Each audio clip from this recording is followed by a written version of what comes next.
జీఎన్ఆర్టీవీకి స్వాగతం. ముందుగా ముఖ్యాంశాలు. పార్టీ కేంద్ర కార్యాలయంలో వైఎస్ఆర్సీపీ అధికారి శ్రీపూత శివశంకర్ రెడ్డి మాట్లాడారు. ప్రతి 3 నెలలకు అధికారులను మార్చివేస్తూ తన చేతగానితనాన్ని బయటపెడుతున్నారు రేవంత్, సోలంకి శ్రీనివాస్.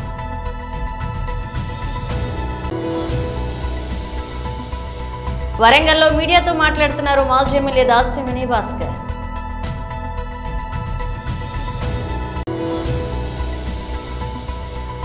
విమాన ప్రమాద బాధితులకు అండగా నిలవండి, టాటా సన్స్ కు ఐఎంఏ విజ్ఞప్తి.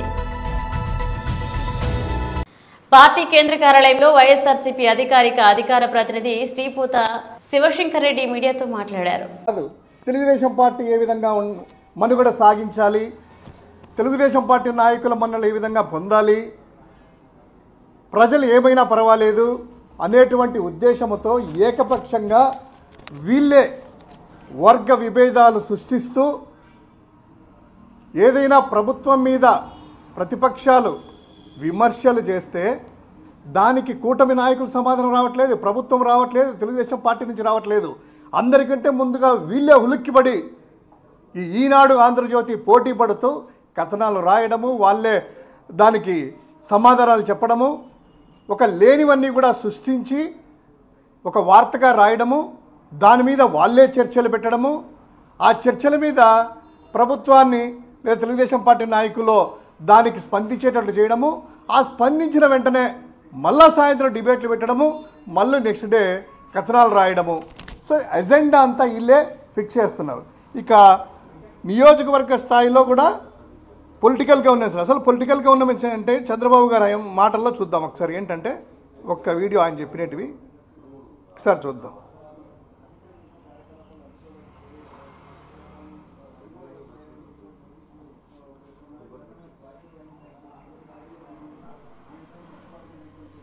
సరే, ఆడియో రావట్లేదు. ఇది పొలిటికల్ గవర్నెన్స్ అంటే మేము చెప్పింది, చంద్రబాబు గారు అధికారులతో కూడా చెప్తూ మేము చెప్పింది చేయండి అధికారులు, మీ నిర్ణయం కాదు మా నిర్ణయము, రాజకీయ నిర్ణయము, కేవలము తెలుగుదేశం పార్టీ వాళ్ళకే పనులు చేయండి, వైసీపీ వాళ్ళకి ఎవరికి చేయొద్దు, వైఎస్ఆర్ కాంగ్రెస్ పార్టీ నాయకుల మీద అక్రమ కేసులు పెట్టండి, వాళ్ళ తప్పు లేకున్నా వాళ్ళని శిక్షించండి, తప్పు లేకుండా జైల్లో వేయండి, మా వాళ్ళకే పథకాలు ఇవ్వండి అనేటువంటి ఉద్దేశంతో ఆయన మాట్లాడితే దాన్ని నియోజకవర్గ స్థాయిలోనూ కూడా అలానే చేస్తూనే వస్తుందంట.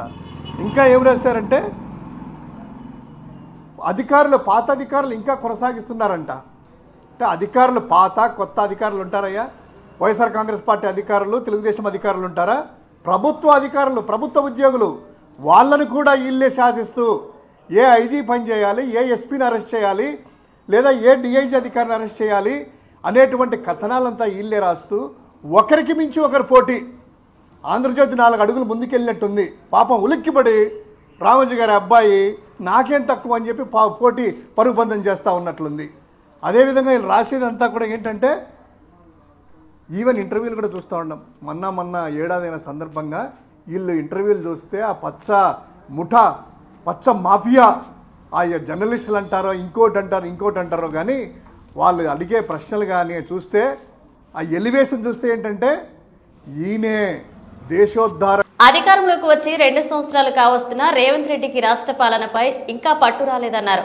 అటు ప్రభుత్వానికి, ప్రభుత్వ అధికారులకి, ప్రజలకి ఉపయోగం లేకుండా ప్రజా సమస్యలను అర్థం చేసుకుని వాటి పరిష్కారానికి పనులు మొదలు పెట్టేలోపే ప్రతి 3 నెలలకు అధికారులను మార్చివేస్తూ తన చేతగానితనాన్ని బయట పెడుతున్నారు రేవంత్ రెడ్డి. 2023 డిసెంబర్లో అధికారంలోకి వచ్చినటువంటి కాంగ్రెస్ పార్టీ ముఖ్యమంత్రిగా అయినటువంటి రేవంత్ రెడ్డి గారికి దాదాపుగా 2 ఏళ్లు కావస్తున్నా ఇప్పటికీ పాలన మీద ఏమాత్రం పట్టు రాలేకపోయిందనేటువంటిది వారు తీసుకుంటున్నటువంటి నిర్ణయాలు, చేస్తున్నటువంటి నియామకాల ద్వారా పూర్తిగా అర్థమవుతా ఉన్నది. రేవంత్ రెడ్డి గారు గతంలో ప్రతిపక్ష నాయకుడిగా ఉన్నప్పుడు లేదా కాంగ్రెస్ పార్టీ ఎన్నికల సందర్భంగా ఇచ్చినటువంటి హామీలను చూస్తూ ఉంటే, లేకపోతే ముఖ్యమంత్రి అయినటువంటి తొందరలో తాను చేసినటువంటి హడావుడిని చూసి ఆహా ఓహో అని అనుకున్నారు. సోషల్ మీడియాలో వాళ్ళ పార్టీకి సంబంధించినటువంటి కార్యకర్తలు కావచ్చు, లేకపోతే రేవంత్ రెడ్డి గారి అభిమానులు, సానుభూతి పరులు అయితే తాను రాసినటువంటి రాతలు, చేష్టలను చూసి ఆయన ఒక వీరుడు, ధీరుడు అని అనుకున్నారు. కానీ ఇదంతా కాదని దేశ చరిత్రలోనే అతి తక్కువ కాలంలో ఇంత ఘోరంగా ఇంత విఫలమైనటువంటి రాజకీయ నాయకుడిగా ముఖ్యమంత్రిగా రేవంత్ రెడ్డి గారు అపఖ్యాతిని మూటగట్టుకున్నారు. తన పాలనా వైఫల్యము ఎంత స్పష్టంగా కనిపిస్తూ ఉంది నేడంటే, దాదాపు తాను ముఖ్యమంత్రి అయినటువంటి 2.5 సంవత్సరాలలో ప్రతి 3 నెలలు మహా అయితే ఒక 6 నెలలు, ప్రతి 3 నెలలు 6 నెలలకు ఒకసారి ఐఏఎస్ ఐపీఎస్ల బదిలీలను చేస్తూ ఉన్నారు. ఒక ముఖ్యమంత్రి అయినటువంటి వ్యక్తి ఐఏఎస్ అధికారులను ఐపీఎస్ అధికారులను కనీసం పని చేసుకోనియకుండా, ఒక 6 నెలల్లో ఒక సంవత్సర కాలము ఒక 2 ఏళ్ల పాటు పని చేసుకోనియకుండా ప్రతి 3 నెలలకు ఒకసారి అధికారులను ట్రాన్స్ఫర్ చేయడం ఏదైతే ఉందో, కనీసం కొత్తగా వచ్చినటువంటి అధికారులు కావచ్చు, ఆ పోస్టు నుండి పోతున్నటువంటి అధికారులు ఎవరైతే ఉన్నారో వాళ్ళకు అక్కడ జరుగుతున్నటువంటి నిర్ణయాలు ఏం జరుగుతున్నాయి అనేటువంటిది కనీస అవగాహన లేకుంటే ముందే మళ్ళీ ఇంకో ట్రాన్స్ఫర్ ఆర్డర్స్ వస్తూ ఉన్నాయి. అందులో భాగంగానే నిన్న కూడా భారీ పెద్ద మొత్తంలో ఐఏఎస్ అధికారుల యొక్క ట్రాన్స్ఫర్స్ జరిగినాయి. ఇది ఈరోజు కాదు, మొట్టమొదటగా తాను ముఖ్యమంత్రి అయిన తర్వాత 2024 జనవరి 3వ తారీఖు నాడు ఈ ఐఏఎస్ అధికారుల బదిలీల పర్వం అనేటువంటి కొనసాగింది. ఆ రోజు నుండి ఆ తర్వాత జనవరి 25వ తారీఖు నాడు ఒక ట్రాన్స్ఫరు, అక్టోబర్లో మరొక ట్రాన్స్ఫరు, నవంబర్లో మరొక ట్రాన్స్ఫరు, ఏప్రిల్ 27వ తారీఖు నాడు మరొక ట్రాన్స్ఫర్ 2025, ఆ తర్వాత ఏప్రిల్ నుండి నిన్న మే జూన్ 2 నెలల్లోనే 12వ తారీఖు నాడు 2025వ తారీఖు నాడు నిన్న మరిన్ని బదిలీలు జరిగినాయి. అంటే సరాసరి 3 నెలలకు ఒకసారి ట్రాన్స్ఫర్స్ జరిగితే ఇక అధికారులు ఏం పనిచేస్తారు?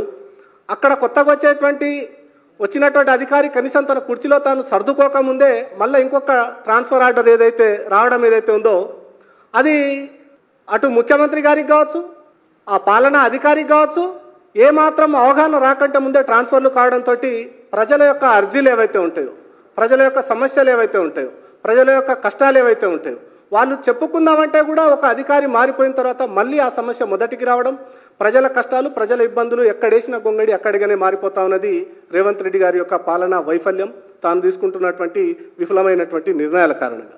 వరంగల్లో మీడియాతో మాట్లాడుతున్నారు మాజీ ఎమ్మెల్యే దాసమణి భాస్కర్. ఇక్కడికి విచ్చేసినటువంటి కార్పొరేటర్లకు, మాజీ కార్పొరేటర్లకు, బీఆర్ఎస్ పార్టీ నాయకులకు, భక్తులకు అందరికి కూడా పేరు పేరున హృదయపూర్వక నమస్కారాలు. భద్రకాళి శరణం మమ, భద్రకాళి శరణం మమ. ఈ భద్రకాళి ఆలయం ఒక విశిష్టత, దీని చరిత్ర మనకే కాదు దేశవ్యాప్తంగా కూడా అమ్మవారి ఆలయం గురించి తెలియని వారు ఎవరు లేరు. అదేవిధంగా ఈ భద్రకాళి ఆలయాన్ని ఆనుకొని ఉన్నటువంటి చెరువు ఒక చరిత్ర కూడా మనకు తెలియంది కాదు. ఆ రోజు కాకతీయులు ఈ ప్రాంతం అంతా కూడా సస్యశ్యామలంగా ఉండాలి అని చెప్పి వారు నిర్మాణం చేపట్టినటువంటి టెంపుల్ ట్యాంక్ టౌన్స్లో భాగమే ఈరోజు ఈ భద్రకాళి చెరువు. వాస్తవంగా చరిత్రకారులు కానీ పర్యావరణవేత్తలు చెప్పినటువంటి సమాచారం మేరకు ఈ చెరువు 380 ఎకరాల పైచిలకు విస్తీర్ణం కలిగిన ఉన్నదని చెప్పడం జరిగింది. అయితే ఈ చెరువు గతంలో సాగునీరు, తాగునీరు అందించేటువంటి గొప్ప చరిత్ర. అయితే కాలక్రమేణా నగరం పెరగటం, నగర ప్రజల దహార్ది తీర్చడానికి మరి దీన్ని రిజర్వ్గా మార్చడం జరిగింది. ఈ చెరువు మత్తడి పడితే ఆనాడు గొలుసుకట్టు చెరువులు నిర్మాణం చేసినటువంటి కాకతీయులు మత్తడి అనంతరం ఇక్కడి నుంచి నాగరం చెరువు వరకు పోయే మరి నాలాలు కూడా ఉండే.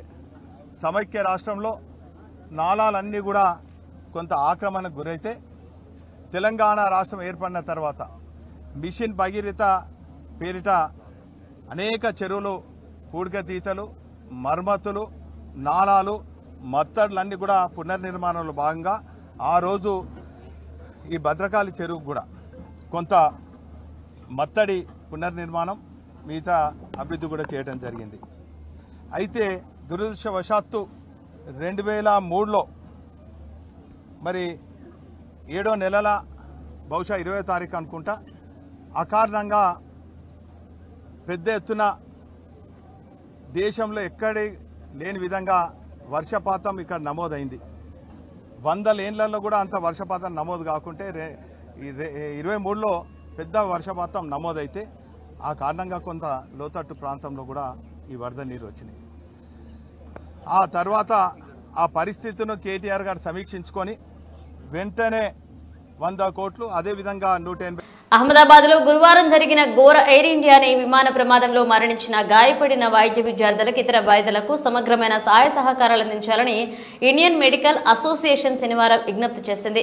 ఎయిర్ ఇండియా మాతృ సంస్థ అయిన టాటా సన్స్ ఈ విషయంలో తక్షణమే స్పందించాలని కోరింది. ఈ ప్రమాదం దేశవ్యాప్తంగా వైద్య వర్గాలను తీవ్ర దిగ్భ్రాంతికి గురి చేసింది. ఈ ఘటనలో కనీసం 5 వైద్య విద్యార్థులు ప్రాణాలు కోల్పోగా ఆ భవనంలో ఉన్న దాదాపు 50 మంది గాయపడ్డారు.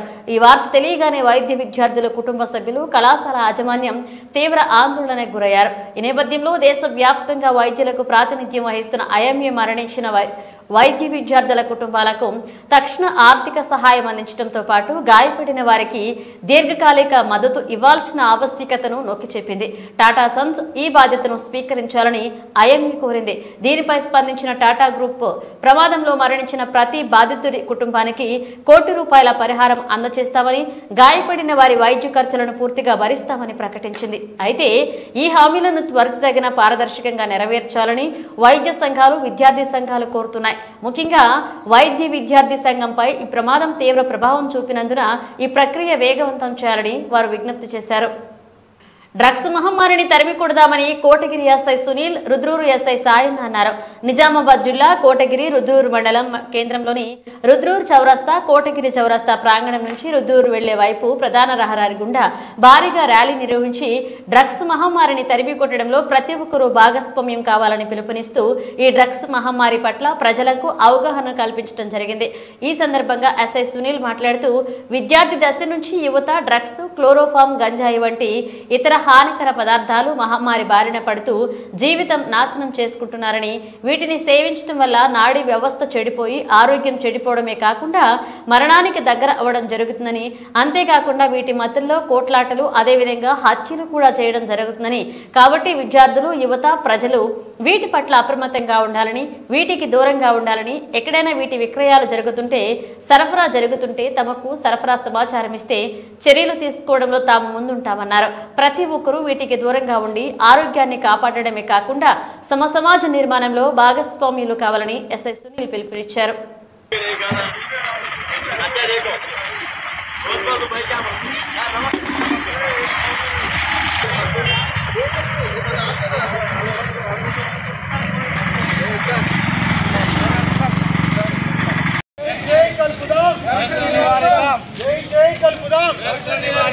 డ్రగ్స్ వద్దు, డ్రగ్స్ వద్దు, జై జై కల్పుదాం, జై జై కల్పుదాం. సిపి సార్ ఆదేశాల మేరకు కోటగిరి మండలంలో ఈరోజు మాదక ద్రవ్యాల నిర్మూలనకై అవగాహన ర్యాలీ చేపట్టడం జరిగింది. దీని యొక్క ముఖ్య ఉద్దేశం ఏమిటంటే డ్రగ్స్కి యువత బానిస కావద్దు, డ్రగ్స్ నుండి మొత్తం సమాజం అంతా ఫ్రీగా ఉండాలనే ఉద్దేశంతోనే ఈ ర్యాలీని మండల కేంద్రంలో నిర్వహించడం జరిగింది. దీనిలో భాగంగా ఈ డ్రగ్స్ అంటే గంజాయి కానీ, నికోటిన్ కానీ, మార్ఫిన్ కానీ, హెరాయిన్ ఇట్లాంటి వాటికి యువత దూరంగా ఉంటే ఎంత మంచిది, అట్లాగే వీటిని కన్జ్యూమ్ చేస్తే యువత యొక్క ఆరోగ్యం ఎట్లా ఖరాబ్ అయిపోతున్నది అండ్ మిగతా వాళ్ళు చెడు అలవాట్లకు ఎట్లా అలవాటు పడుతున్నారనే వాటిని వాళ్ళకు వివరించడం జరిగింది. కావున ఇక్కడ ఉన్న మన కోటగిరి మండల వాసులు కూడా నేను అందరికీ విజ్ఞప్తి చేస్తున్నాను, వారి పిల్లలను కానీ అదే అలవాట్లు తాగుకుంటా, తిరుగుకుంటా, వ్యవసాయం చేసుకుంటా పోతున్నాడు. ఆ మత్తులో ఎదుటి వ్యక్తి ఎవరనేది వాళ్ళకు గుర్తుండదు. మోరోవర్ ఇది తాగితే వాళ్ళ జీవితకాలం తగ్గిపోతుంది.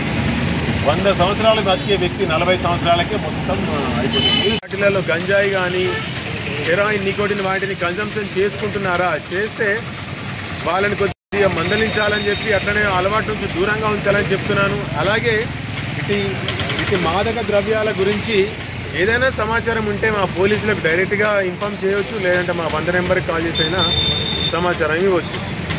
అందరికీ ధన్యవాదాలు. మన నాడీ వ్యవస్థను ఉత్తేజపరుస్తుంది డ్రగ్స్. ఆ డ్రగ్స్ అని అంటే మనం అనుకోవచ్చు మెడికల్ షాప్లో కూడా drugs. Old against child labour day సందర్భంగా గూడూరులోని చెన్నూరు చిల్డ్రన్స్ పార్క్ లో పిల్లల తల్లిదండ్రులకు పిల్లలకు చదివించకుండా పనులకు పంపించడం వలన వచ్చే సమస్యలను తెలియజేసే జనరల్ అవేర్నెస్ కార్యక్రమాన్ని మండల్ లీగల్ సర్వీసెస్ కమిటీ సభ్యులు గూడూరు రూరల్ సబ్ ఇన్స్పెక్టర్ వారు ఏర్పాటు చేశారు. ఈ కార్యక్రమంలో న్యాయమూర్తులు, న్యాయవాదులు, పోలీసు వారు మాట్లాడుతూ పిల్లల భవిష్యత్తుకు వారు ఎదుగుదలకు ఎటువంటి ప్రణాళికలు జాగ్రత్తలు తీసుకోవాలని పిల్లలు తల్లిదండ్రులకు అవగాహన కల్పించారు. చిన్న వయసులోనే పనులను పోవడం వల్ల వారి భవిష్యత్తుకు చాలా నష్టం కలుగుతుందని తెలియజేశారు. చెడు అలవాట్లకు, చెడు తిరుగుళ్లకు అలవాటు పడే అవకాశం ఉందన్నారు. ఇలా చిన్న వయసులోనే పనులకు పంపించడం అనేది చట్టరీత్యా నేరమన్నారు. పిల్లలను స్కూల్స్ కు పంపించి చదివించడం, ఆధ్యాత్మిక కార్యక్రమాలకు పంపించడం వలన వారికి మనోధైర్యం, పట్టుదల, సమాజంలో ఎలా బ్రతకాలి అనే అవగాహన వస్తుందని, దీని వలన మంచి భవిష్యత్తు ఉంటుందని, ఉన్నత స్థాయిలో నిలబడతారని తెలియజేశారు. మీ అందరికీ కూడా నమస్కారాలు. ఈరోజు బాల కార్మికులని మనం తయారు చేయకూడదు, బాలల్ని విద్యావంతులుగా తయారు చేయాలి అనే ఉద్దేశంతో మనం ఇక్కడికి రావడం జరిగింది. చట్ట ప్రకారం ఎలా ఆ విధంగా తీసుకోవడం అనేది నేరం. పిల్లలు అంటే మనకి 18 సంవత్సరాల లోపు వాళ్ళు, కానీ 14 సంవత్సరాల లోపు వాళ్ళని అసలు ఇటువంటి ప్రమాదకరమైన పరిశ్రమలో తీసుకోకూడదని మనకి చట్టం చెప్తూ ఉంది. బాలలకి ఎన్నో హక్కులు ఉన్నాయి.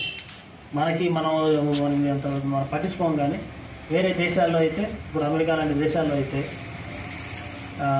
టీచర్లు కొట్టాలన్నా సరే పిల్లల్ని ఆలోచిస్తారు. మన స్కూళ్ళలో చూస్తాం, గతం తీసుకొని బాగా కొడుతూ ఉంటారు. తల్లిదండ్రులు కూడా వెళ్ళి ఇంకా 4 కొట్టండి అనేసి చెప్తూ ఉంటారు. కానీ అమెరికా లాంటి దేశాల్లో ఏదైనా కొట్టారనుకోండి, వాళ్ళ మీద కేసు పెడతారు. పిల్లలే మమ్మల్ని ఇలా అబ్యూజ్ చేస్తున్నారు, ఫిజికల్ అసాల్ట్, ఫిజికల్ అబ్యూస్, మమ్మల్ని శారీరకంగా హింసిస్తున్నారు అనేసి టీచర్ల మీద కేసులు పెడతారు. పోనీ ఇంటికి వచ్చిన తర్వాత తల్లిదండ్రులు ఏమన్నా మందలించి బెదిరించి 4 దెబ్బలేసి క్రమశిక్షణ పెడదామంటే తల్లిదండ్రులకి భయమే. ఎందుకంటే తల్లిదండ్రుల మీద కూడా వాళ్ళు పోలీస్ రిపోర్ట్ చేస్తారనమాట. అక్కడ బాగా వాళ్ళకి అవేర్నెస్ ఎక్కువ. అమెరికా లాంటి ప్రాంతాల్లో వాళ్ళు మొబైల్లోనే మెసేజ్ చేసేసి ఇక్కడ మమ్మల్ని రెస్క్యూ చేయండి అనేసి అడుగుతారు. ఇక్కడ మనం ఏమంటే ఇక్కడ పిల్లకాయలకి అంత ఇది లేదు. నిజంగానే ఆశ్రమాలను కూడా ఉండేవి. బ్రహ్మచర్యాశ్రమం, గృహస్థాశ్రమం, వానప్రస్థ, సన్యాస అనేసి. ముందర వయసులో వాళ్ళందరూ కూడా నేర్చుకునేవాళ్ళు. గురువు గారి దగ్గర బ్రహ్మచర్యం పాటిస్తూ గురువు దగ్గర నేర్చుకునేవాళ్ళు. ఆ తర్వాత గృహస్థాశ్రమంలోకి వెళ్ళేవాళ్ళు. ఆ విధంగా జీవితాన్ని వాళ్ళు తర్వాత వైరాగ్యం పెంచుకుంటూ సన్యాసం స్వీకరించి ఈ విధంగా జీవితంలో అన్ని అంచెలు ఎదుగుతూ ఉత్తమ పౌరులుగా, సమాజానికి ఉపయోగపడే పౌరులుగా ఎదిగేవారు. అందువల్ల పిల్లల్ని ఆ వయసులో ఇలా డబ్బు సంపాదన కొరకు ప్రమాదకరమైన లేకపోతే ఏ విధమైన పరిశ్రమల్లో ఉపయోగించకుండా వాళ్ళకి శిక్షణ ఇచ్చి వాళ్ళు భవిష్యత్తులో మామూలుగా సంపాదన పరంగా కానీ లేకపోతే ఆధ్యాత్మికంగా కానీ ఎదగడానికి దోహదపడే శిక్షణ కనుక మనం అందజేయగలిగితే మనం అది ఉత్తమ సమాజంగా మారుతుంది. అలా ఉండాలని కోరుకుంటున్నాను. ఆ విధంగా భారత వ్యోమగామి శుభాంశు శుక్ల అంతరిక్షంలో పయనం కానున్నారు. ఆక్జియం 4 అలాగే వాణిజ్య అంతరిక్ష యాత్రలో భాగంగా ఆయన అంతర్జాతీయ అంతరిక్ష కేంద్రానికి వెళ్లనున్నారు. పలుమార్లు వాయిదా పడిన ఈ ప్రయోగాన్ని ఈ నెల 19న చేపట్టేందుకు సర్వం సిద్ధమైంది. ఈ యాత్ర విజయవంతమైతే రాకేష్ శర్మ తర్వాత అంతరిక్షంలోకి వెళ్లిన రెండో భారతీయుడిగా శుభాంశు శుక్ల చరిత్ర సృష్టిస్తారు. ఆక్జియం స్పేస్ సంస్థ, భారత అంతరిక్ష పరిశోధన సంస్థ సహకారంతో ఈ యాత్రను నిర్వహిస్తుంది. స్పేస్ ఎక్స్ కు చెందిన ఫాల్కన్ 9 రాకెట్ ద్వారా ఈ ప్రయోగం జరుగుతుంది. 4 సభ్యుల బృందంతో శుభాంశు శుక్ల పైలట్ గా వ్యవహరించనున్నారు.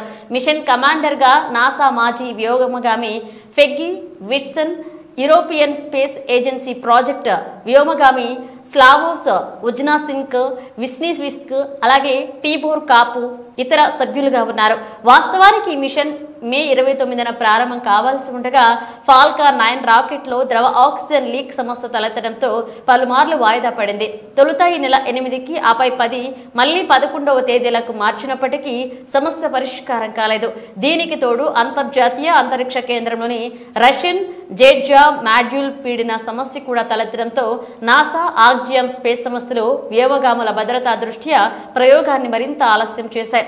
అయితే ఇటీవల జరిగిన సమన్వయ సమావేశంలో అన్ని సాంకేతిక సమస్యలను విజయవంతంగా పరిష్కరించినట్లుగా ఇస్రో ఒక ప్రకటనలో తెలియజేసింది. దీంతో జూన్ 19న ప్రయోగానికి మార్గం సుమగమైందని పేర్కొంది. శుభాంశు శుక్ల యాత్రకు సంబంధించిన ఏర్పాట్లలో ఇస్రో చురుగ్గా పాలు పంచుకుంటోంది. ఈ ఆక్సియామ్ 4 మిషన్ విజయవంతమైతే వాణిజ్య అంతరిక్ష ప్రయాణ రంగంలో ఒక ముఖ్యమైన మైలురాయిగా నిలవడమే కాకుండా అంతర్జాతీయ మానవ సహిత అంతరిక్ష యాత్రలలో భారతదేశ పాత్రను మరింత బలోపేతం చేస్తుంది అని నిపుణులు భావిస్తున్నారు. బులెటిన్ ముగించే ముందు హెడ్లైన్స్ మరోసారి. పార్టీ కేంద్ర కార్యాలయంలో వైఎస్ఆర్సీపీ అధికారి శ్రీపూత శివశంకర్ రెడ్డి మాట్లాడారు. ప్రతి 3 నెలలకు అధికారులను మార్చివేస్తూ తన చేతకానితనాన్ని బయటపెడుతున్నారు రేవంత్, సోలంకి శ్రీనివాస్.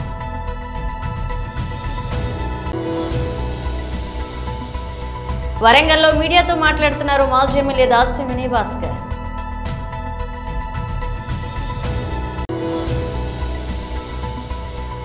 విమాన ప్రమాద బాధితులకు అండగా నిలవండి, టాటా సన్స్ కు ఐఎంఏ విజ్ఞప్తి.